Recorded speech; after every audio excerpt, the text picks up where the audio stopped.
Je ne suis pas un maître, je ne suis pas un gourou, je ne lis pas l'avenir dans une boule de cristal, je suis juste un homme ordinaire, mais comme l'a dit Gurdjieff, j'essaie de l'être avec un O majuscule. J'ai eu des rêves, j'ai eu des blessures, j'ai eu à me reconstruire, et un jour j'ai compris une chose simple. Si tu veux changer les choses dans ta vie, il va te falloir commencer par changer des choses dans ta vie. Et ça commence par ton univers intérieur, par ton système solaire intérieur. Dans cette vidéo, ce que je vais te raconter, c'est mon histoire, c'est pas une histoire spirituelle de plus parmi tant d'autres, et c'est en témoignage humble que je vais te transmettre le fruit de cette histoire dans cette vidéo. Et cette histoire, cette chaîne, ça n'est pas que mon histoire, c'est aussi celle dont j'ai hérité de ceux et celles qui furent mes maîtres, mes mentors, via la tradition hermétique, et tu pourras trouver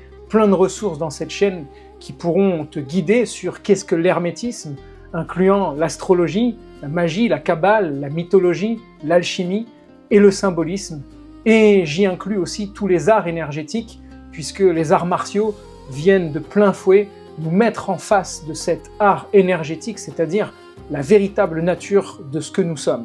Et si cette vidéo et cette chaîne peut dissiper les ténèbres de l'ignorance par la connaissance lumineuse, celle qui libère, puisque c'est pas moi qui l'ai dit ça non plus, mais vous connaîtrez la vérité et la vérité vous libérera, et bien là encore, c'est pas moi Johan qui vais témoigner d'une vérité, je vais témoigner de la vérité de mon chemin, mais en tout cas la connaissance sur laquelle elle s'appuie, c'est elle qui mène potentiellement à la vérité si tu sais cheminer correctement. Voilà, moi, Johan, petit banlieusard du 92, j'ai grandi dans une cité, à Colombes, la cité de l'Europe. Dans cette première phase de vie qui aura duré 15 à 20 ans, c'est d'abord la conquête du corps avant celle de l'esprit. Et là encore, on a une clé qui est donnée, c'est que aucun chemin spirituel ne peut être totalement vécu si on néglige le corps, c'est-à-dire le temple concret à partir duquel on vit les choses. Et dans une société dans laquelle l'intellectualisme, la rationalité a pris le dessus, où très tôt on nous a demandé d'être ici, sur les chaises de nos écoles, à être au niveau de notre tête et notre mental, et à oublier toute cette partie-là qui a été assise à longueur de journée, et bien justement dans ces 15-20 premières années de ma vie, évidemment je suis passé comme tout le monde par l'école, mais tous les soirs étaient agrémentés par l'entraînement et un rêve olympique. Alors moi, à l'âge de 5 ans, j'étais fan de Bruce Lee. Il est dit par mon père que quand j'ai commencé à marcher, ce jour-là, il y avait un film de Bruce Lee qui était diffusé à la télévision et je suis tombé sur la tête et à partir de là, j'étais fan de Bruce Lee. Mais j'ai commencé très tôt à lire ses livres, à être fasciné, à regarder ses films et puis à m'entraîner dans ma chambre parce que j'avais ce rêve olympique. Retiens-le bien, ce rêve olympique, parce que dedans, tu entends le mot Olympe, et donc si on a l'Olympe, c'est qu'on est en lien avec la mythologie grecque. Ce rêve olympique m'a mené à déployer une discipline, une détermination très tôt, avec des entraînements sans relâche, pour pouvoir percer les portes du haut niveau. Et c'est chose faite, à l'âge de 13-14 ans, je suis recruté au Pôle Espoir de Reims, où je pars pendant 1 an, très tôt dans ma vie du coup, et puis je me sépare de ma famille. Ça a été assez dur à ce moment-là, mais c'est ça aussi qui a forgé un caractère, à savoir qu'est-ce que je vais laisser triompher dans ma vie. Est-ce que c'est le manque de la famille et des racines, ou est-ce que c'est la volonté de l'accomplissement d'un rêve? Et donc le déploiement d'une énergie par la force de la détermination et de la discipline, c'est ça qui a poussé mon adolescence. Donc ça demandait aussi une sacrée hygiène de vie, surtout à des âges où, comme tu le sais, tu es sûrement très certainement passé par là, on est confronté justement à des tentations de vouloir aller faire la fête, de vouloir sortir, manger, pourquoi pas boire, découvrir des substances. Moi j'ai dû tenir à l'écart tout ça, et donc j'ai continué ce chemin jusqu'à l'année suivante, finissant 3e meilleur français de ma catégorie, j'ai été recruté au Pôle France de Strasbourg. Donc là, on est carrément aux portes de l'équipe de France, et là on n'est plus là pour rigoler, tout le monde de sa catégorie veut être champion olympique. Donc moi, Strasbourg, ça faisait encore plus loin de ma petite banlieue dans laquelle j'ai grandi et qui me manquait terriblement. Plusieurs fois, j'ai voulu craquer, j'ai voulu partir parce que c'était trop dur. Mais un de mes premiers mentors, un de mes premiers enseignants aura été mon père, qui lui faisait la route, parfois même jusqu'à Reims ou jusqu'à Strasbourg, pour me remotiver, pour me rappeler que cette place-là que j'avais, il y avait peut-être des centaines et des centaines, voire plus, de judokas en France qui rêvaient de l'avoir, et que cette chance-là, c'était une opportunité pour ma vie et mon rêve olympique. Et donc, je prenais sur moi et puis je continuais à triompher de beaucoup d'épreuves que, surtout à Strasbourg, ça m'amenait, que ça me demandait. C'est là que la destinée vient frapper. Pendant une compétition, on est en 2005, j'arrive en demi-finale face à un adversaire que j'ai l'habitude de rencontrer, mais que j'arrive pas forcément à battre, et un coup il me bat, un coup je le bats. Mais on est en demi-finale de ce tournoi international, et je gagne, je mène le combat, mais en plein combat, un petit pas chassé vient faire lâcher mon genou. Et là, c'est la catastrophe. Je sens mon genou qui se dérobe. Je regarde mon coach qui était sur le bord du tatami et qui me regarde, il me dit « c'est les croisés, c'est fini ». Et là, je me dis « mais non, c'est pas les croisés c'est la rupture du ligament croisé au genou ». Donc je me relève et je me dis « non, je lâcherai pas le combat ». Et donc, chose un peu dangereuse, hein, parce que s'il y a un croisé qui lâche et qu'on continue à forcer, les 3 autres croisés peuvent sauter avec. Et donc je reprends le combat, et là mon genou sort à nouveau, et là c'est terminé. J'apprends quelques semaines plus tard que j'ai bien une rupture du ligament croisé, et donc ça va impliquer une chirurgie assez lourde à ce niveau-là, et surtout une période de rééducation qui va être décisive pour moi parce qu'elle marque un nouveau chapitre de ma vie. Mais n'empêche que de ce grand premier chapitre du rêve olympique, eh ben, j'apprends les 3 valeurs fondamentales des arts martiaux qui sont en fait des valeurs initiatiques, hautement initiatiques.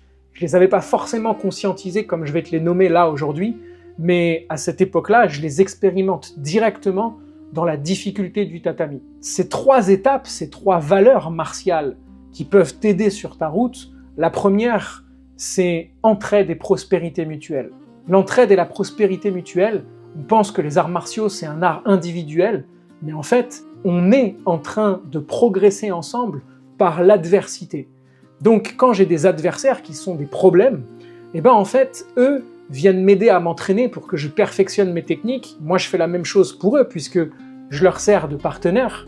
Et à partir de là, eh ben, on est en train de se faire progresser mutuellement, même si c'est un peu du chacun pour soi, parce que chacun veut aller chercher la médaille d'or. Et la médaille d'or, bah, tu connais, il n'y en a qu'une. Mais n'empêche que, indirectement, on s'entraide et on se fait prospérer mutuellement. Ça, c'est une des valeurs les plus puissantes. D'ailleurs, je salue un de mes plus grands partenaires que j'ai eu, Manu, qui lui, un jour arrive et me dit, parce que dans le milieu du judo, quand on est dans des niveaux un peu inférieurs, c'est-à-dire Pôle Espoir, tout ça, il y en a beaucoup, c'est un peu en mode « Ah, tu me fais chuter doucement, hein, je veux pas y aller trop fort ». Mais seulement tu peux pas être champion en y allant doucement. Et Manu, ce jour-là, avant que je sois recruté à Strasbourg, me dit « Mais Johan, si tu veux, cette année, je suis ton partenaire, et tu me fais chuter aussi puissamment que tu veux et que tu le peux. C'est avec plaisir. » Ça, c'était précieux. Ça, c'est un trésor. Parce que ce dévouement qui met l'ego de côté m'a appris justement cette entraide, cette mise en service d'un potentiel plus grand, plus fort. Le deuxième principe qu'on va aborder ici et qu'à l'époque m'a beaucoup aidé, c'est le principe d'adaptation. Ce principe d'adaptation, c'est justement la capacité à arriver, quel que soit l'environnement, quel que soit le contexte, de savoir te mouler, t'adapter comme un caméléon. Moi, en passant au Pôle France, au Pôle Espoir d'ailleurs, il y a ce concept des anciens et des nouveaux. Dans les écoles en général, il y a ce truc un peu débile qui est de bisuter les nouveaux arrivants. Alors dans des sphères comme le haut niveau, le but est de faire craquer un maximum les gens pour qu'ils puissent partir, et donc il y a une place qui se libère. Donc en Pôle Espoir, c'était plutôt gentillet, et puis en Pôle France, c'était un peu plus hardcore, on va dire. Mais moi, je fermais ma bouche, et je savais pourquoi j'étais là, et j'ai vite compris qu'il fallait s'adapter. Et qu'on n'était pas là pour être une grande gueule, parce que les grandes gueules, elles se faisaient bisuter encore plus. En revanche, sur le tatami, je me donnais à fond, et j'étais toujours le premier à me relever pour marquer le fait que déjà le respect, ça se gagne dans ce genre de milieu, et que j'allais pas accepter de me soumettre de cette façon-là. Et le troisième, ça a été minimum d'effort, maximum d'efficacité. Et ouais, parce qu'à côté, il y a les études, il y a un rêve olympique, il y a les déplacements, il y a les compétitions, il faut savoir se ménager, et j'ai pas su me ménager. La preuve, je suis allé jusqu'à une blessure grave Le minimum d'effort, maximum d'efficacité va te questionner sur la chose suivante. Quel que soit ton objectif et ton rêve, qu'est-ce que toi, tu vas impliquer comme énergie au quotidien, le minimum, pour que ça produise le maximum de résultats. Tu vois que là, on est aux antipodes de cette vision moderne un peu bourrine qui va dire « je vais comme un bulldozer foncer dans le tas et produire un maximum de choses pour avoir un maximum de résultats ». Et là, on bascule dans le deuxième chapitre de ma vie. Je suis donc accepté au centre de rééducation de Cap-Breton, là où ont accès les plus grands athlètes de haut niveau du monde, donc je côtoie des stars du milieu, soit du rugby, soit du foot. Et puis je suis rééduqué là-bas pendant toute une année. Alors je suis pas pendant toute une année là-bas, mais pendant un mois intensif juste après mon opération, et 6 mois plus tard en renforcement musculaire pour récupérer au maximum de mon niveau. Sauf que là, il y a une bascule. La seule chose que je connaissais de la vie, moi, c'était les arènes de combat, la gagne des médailles, et surtout l'exigence que ça demandait. L'entraînement, l'entraînement, l'entraînement. Et j'arrive là-bas, et là, cet hôpital est au bord de l'océan. Donc tous les matins, toute la journée, je suis face à cette immensité de voir en fait qu'on tient à rien.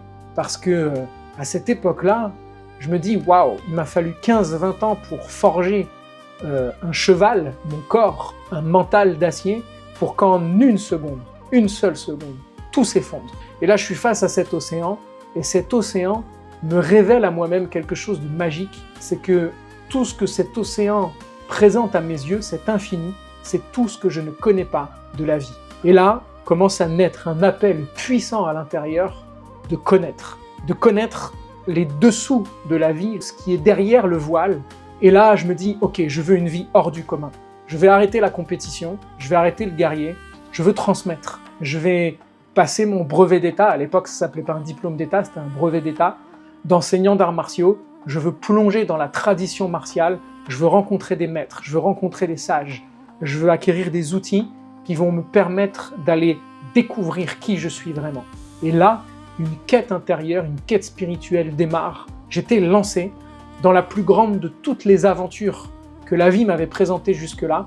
J'aurais beau eu faire des voyages partout, rencontrer, partir dans des défis, même une quête olympique, ça n'aura jamais égalé cette quête qui est celle d'aller conquérir mon monde intérieur et la véritable nature de qui je suis vraiment. Et alors, moi la seule chose que je connaissais de la spiritualité, c'était la religion hébraïque, juive, dans laquelle j'avais grandi de par ma mère, et en même temps par mon père, et puis ma grand-mère et mes grands-parents en Espagne, leur pratique religieuse chrétienne. Donc j'avais ce mélange-là, et ça m'avait jamais parlé parce que il y avait quelque chose d'enfermant pour moi là-dedans, et je voulais aller plus loin. Alors j'ai commencé à enquêter, à lire le maximum de ce que je pouvais du judaïsme, et puis aussi des évangiles au maximum, et d'aller chercher un peu à droite à gauche. Et puis un jour j'ai rencontré une femme qui, elle, pour le coup, était hors religion, mais qui me montre que on peut pratiquer une spiritualité hors religion.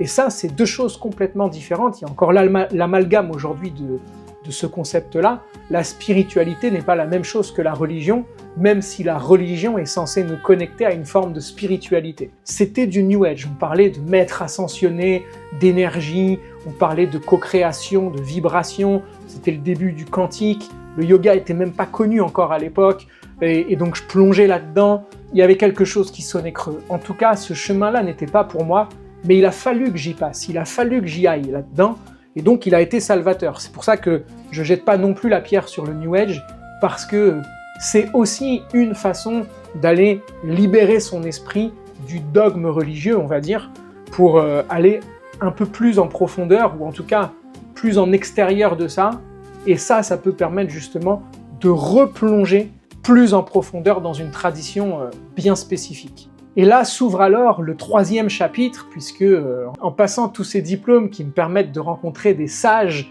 un peu partout dans le monde, en voyageant au Pérou, en voyageant en Thaïlande, en voyageant en Tunisie, en côtoyant l'humanité, en découvrant, j'avais soif, une joie de vivre, de découverte. Un jour, c'était une année où j'étais parti vivre à La Réunion pendant 1 an. Je reviens et un de mes meilleurs potes me dit « Écoute Yohan, j'ai rencontré quelqu'un, c'est un astrologue, il faut absolument que tu ailles le voir. » Alors moi, depuis que j'avais passé mon bac à 17 ans, Et donc, un peu avant ma blessure et pendant toute cette phase-là du chapitre 2, et jusqu'à ce début de chapitre 3 que je te présente maintenant, j'étais passionné par l'ésotérisme de certaines pratiques, des sciences occultes. Alors attention ici, parce que c'est des mots qui peuvent être très galvaudés.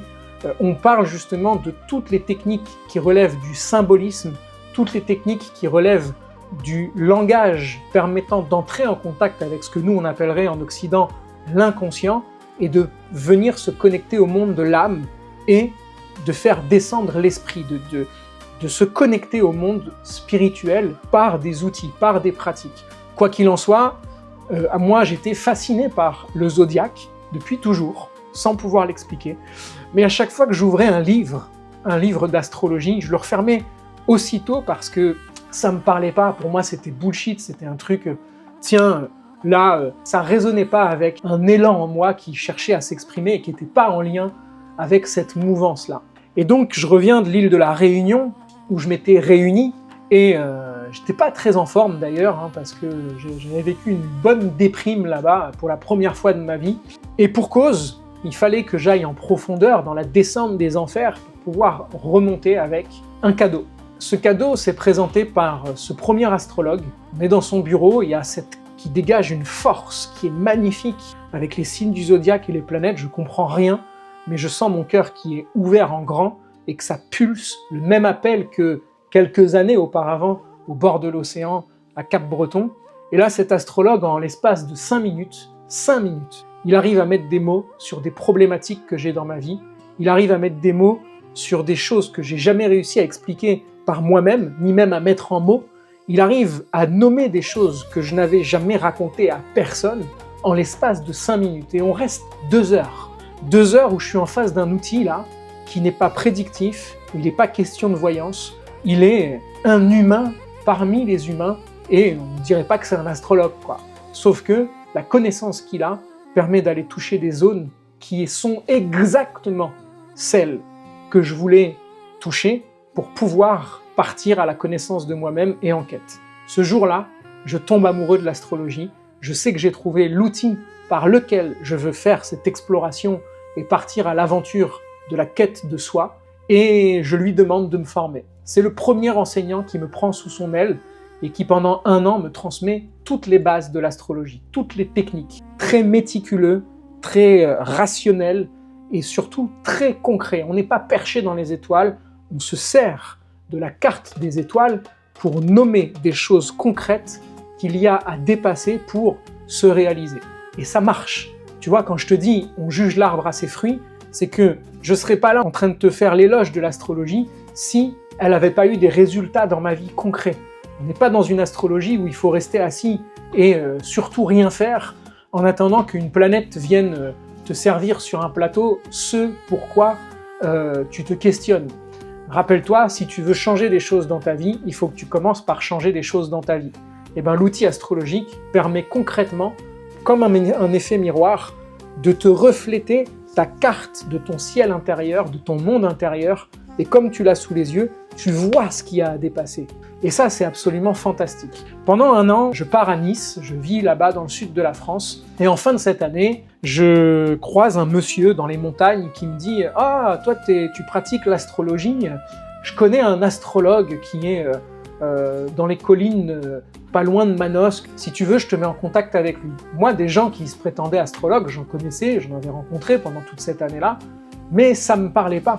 Sauf que là, j'ai encore cet appel, tu vois, toujours cette voix intérieure qui s'exprime pas comme une voix à la Jeanne d'Arc, « Johan, vas-y !» C'est un élan intérieur, c'est une force, c'est une joie, un truc qui pousse, qui me dit « il faut que je le fasse ». Et la créativité est là. Je décide de prendre rendez-vous avec ce monsieur, et là, révélation, autant le premier qui était déjà très fort, très puissant, il avait son outil, il était méticuleux dans sa technique, il appliquait les choses. Et puis il me parlait, et puis il revenait sur la carte, il décortiquait tout ça, et puis il me parlait. Là, le deuxième, c'était, il regarde la carte, il inspire, il me regarde, et là, et puis là il commence à me parler, et à me parler, et à me parler. Il était inspiré. Il va encore plus en profondeur dans ma carte, sauf que là je le sens, je le vois, je le sais, il ne se repose plus sur aucune technique. Il capte quelque chose. Il est dans un état d'être lumineux, il dégage une force incroyable. J'ai le sentiment qu'il y a le divin qui transpire en lui, et je me dis « Waouh, tu sais ce qui va se passer. Je veux être initié par cet homme. » Je lui en fais donc part, et quelques jours après, il me rappelle et il me dit « Je te propose de venir chez moi, une fois par mois, pendant une journée, et je vais t'initier. » Cet homme-là, ça aura duré 10 ans. Pac Philippe. Pac Philippe, c'est le nom que je lui donne, et qu'il se donne aussi d'ailleurs, parce qu'il a vécu à Bali pendant très longtemps, et cet homme me permet d'aller au-delà de l'astrologie. C'est-à-dire que lui, il me transmet un concept majeur, phare, dans l'outil astrologique, qui est, si tu veux rentrer en contact avec les forces universelles, ça va te demander de travailler d'abord ton état d'être. Tu te doutes bien que moi, ancien athlète de haut niveau ici, ça me fait pas peur ce travail. Au contraire, ça m'appelle. J'ai enfin un nouveau combat à mener, même si c'est plus un combat au sens propre d'aller se battre contre, mais de déployer une force avec une volonté, une discipline, pour atteindre le plus haut sommet de précision dans cet outil. Sauf que cet homme-là maîtrise aussi la mythologie grecque, et donc je retrouve l'Olympe, je retrouve les dieux de l'Olympe, et moi qui rêvais du rêve olympique, je le retrouve en fait non pas à travers juste une médaille au sommet d'un podium, ce qui est déjà énorme, mais je le retrouve à travers cette quête des cartes astrologiques où il y a les dieux de l'Olympe qui sont les planètes, et puis cette carte astrologique qui représente l'Olympe elle-même. Ces dieux de l'Olympe racontent une histoire, c'est l'histoire de ton âme, et c'est tout ça que j'ai appris avec cet homme à aller raconter. Raconter une âme, plus que lire une carte astrologique. Puis ce dernier astrologue-là, qui m'a formé pendant 10 ans, ce qu'il faut savoir, c'est que lui, il a été formé par des moines franciscains qui, pour le coup, on pourrait se dire « Mais attends, la religion condamne l'astrologie, comment ça se fait que des moines franciscains lui ont transmis l'astrologie ?» Mais c'est faux, ça c'est ce qu'on veut nous faire croire. La religion dogmatique institutionnelle a condamné l'astrologie. À la base, ce qui est condamné, c'est pas l'astrologie, c'est le culte des astres. C'est pas pareil.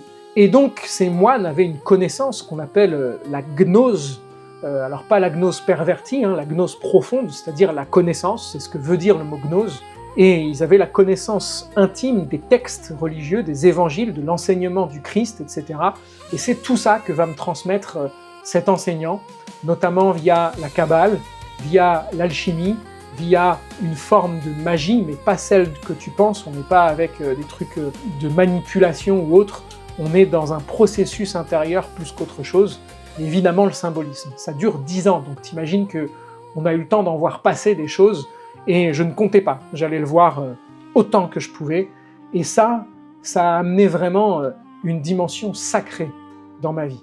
Surtout avec une méthodologie qu'il m'a transmise, et qui est incontournable sur la voie initiatique et que je te donne ici, et que ça puisse te questionner si tu appliques bien cette méthode, parce qu'elle est une clé.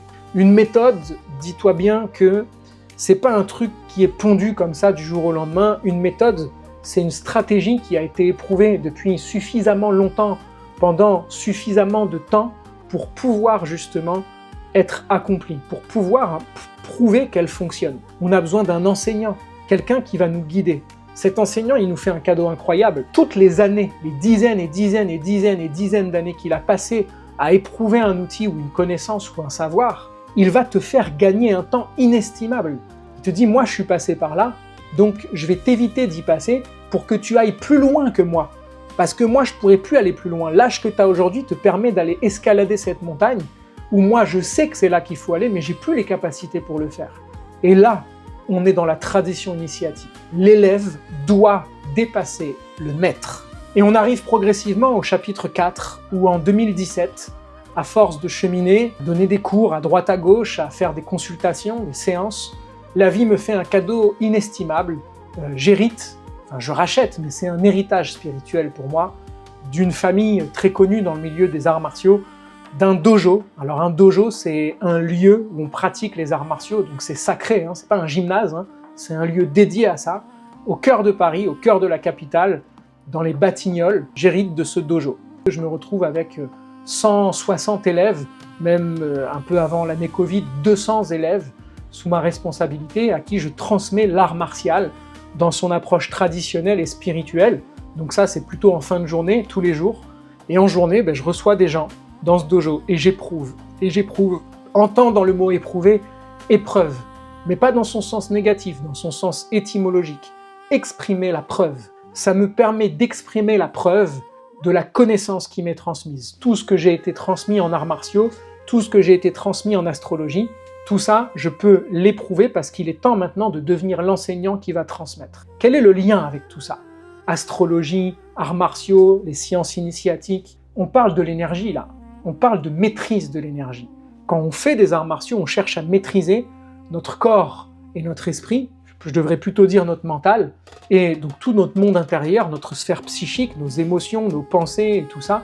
Et quand on pratique l'astrologie, on cherche à s'harmoniser avec les énergies cosmiques, avec le ciel en fait, qui développe et qui déploie une énergie, et on cherche à rentrer en synchronicité, à danser avec cette force comme un art martial, pour le retourner dans le sens qui est le plus constructif. Autrement dit, comment avec tout ce que je vis, comment avec toute la configuration, l'ambiance vibratoire astrologique du moment, comment je peux faire du beau dans ma vie à partir de tout ça. Et puis les années passent, voilà, ce dojo va bientôt avoir 10 ans. J'ai déployé toute ma force astrologique.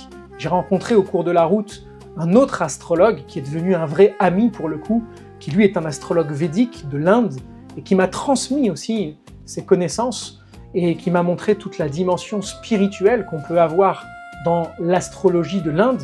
Alors attention, moi je reste un pratiquant de l'astrologie occidentale. Je pratique cette astrologie avec une profondeur qui peut se relier à l'approche védique, dans son approche spirituelle, dans le fait de déclencher des forces à l'intérieur de nous, c'est-à-dire d'aller déployer non pas les planètes à l'extérieur et d'aller attendre qu'elles manifestent quelque chose, mais surtout de bouger l'énergie de ces planètes à l'intérieur de nous pour que ça bouge notre vie à l'extérieur. Mais on n'est pas dans de la spiritualité barrée ici, hein. Les arts martiaux sont mon bâton de pèlerin qui me permettent de garder les pieds sur terre. À l'âge de 39 ans, 39-40 ans aujourd'hui, et ben voilà, cette chaîne Initio est pour moi un peu la quintessence de tout ce que j'ai pu traverser jusque-là et qui me permet de transmettre par le biais des sciences initiatiques ce que j'estime être la plus grande des responsabilités politiques aujourd'hui. Politique veut dire la vie dans la cité. Je crois en une véritable politique qui est la politique spirituelle, c'est-à-dire que la véritable cité, c'est ta cité intérieure. Et donc l'acte politique suprême, c'est de reprendre les rênes de ta cité intérieure. Tout ça, c'est des réalités concrètes sur lesquelles tu peux avoir un impact. Et comme l'a dit Bouddha, celui qui est maître de lui-même est plus grand que celui qui est maître du monde. Et ben, c'est à ça qu'aspire cette chaîne, c'est la prétention humble que je peux avoir. J'adore transmettre, j'adore enseigner, et j'ai le souhait profond, sincère, que cette chaîne puisse t'offrir des connaissances et des clés qui peuvent te permettre de reprendre le pouvoir dans le trône de ton cœur pour pouvoir, toi aussi, changer ce monde et faire de cette planète une planète sacrée. Alors dit comme ça peut être très utopiste, mais c'est sincèrement ce en quoi je crois, et je crois même, pour tout te dire, en une chevalerie moderne. Alors je suis fasciné, forcément avec les arts martiaux, j'ai été fasciné par les samouraïs, mais en fait ce qui m'a le plus transcendé très tôt, ça a été les chevaliers templiers.